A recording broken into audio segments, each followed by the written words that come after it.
What do you think we're doing with the gospel today? Dressing it up? Painting it up? Somebody told me this week of a Christian group, a rock band, a Christian rock band.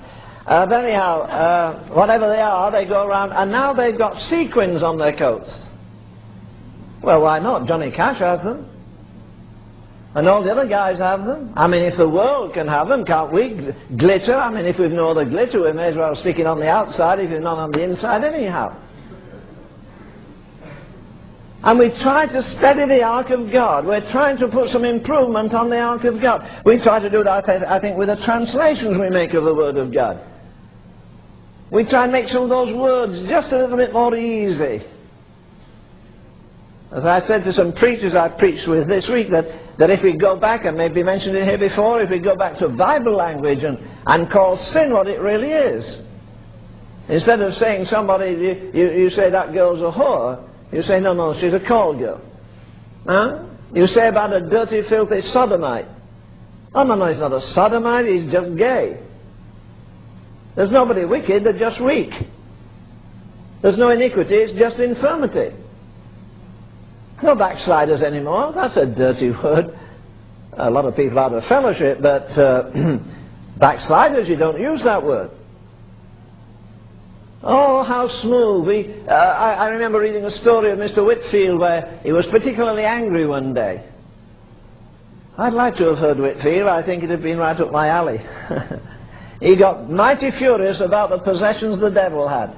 He was always running the church to pull down strongholds. He was always seeing the enemy doing his evil work, getting people to submit to him. And one day he says, I'm going to shoot the arrows of God into your hearts.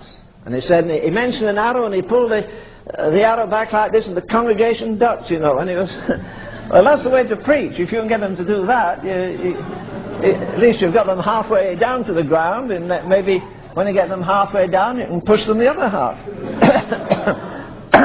But the anger of the Lord was kindled against this man, and not only smote him, but killed him. Come on, in God's name, what are we doing with the gospel today?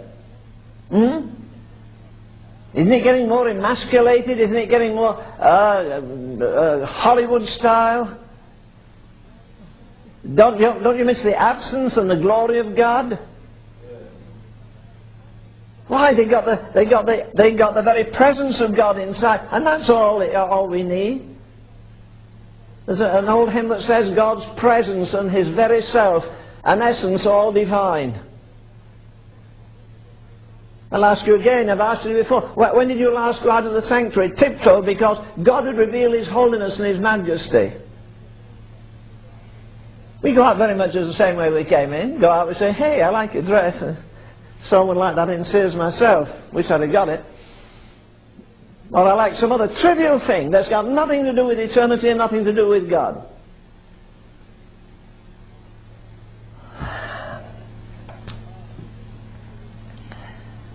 Oh my.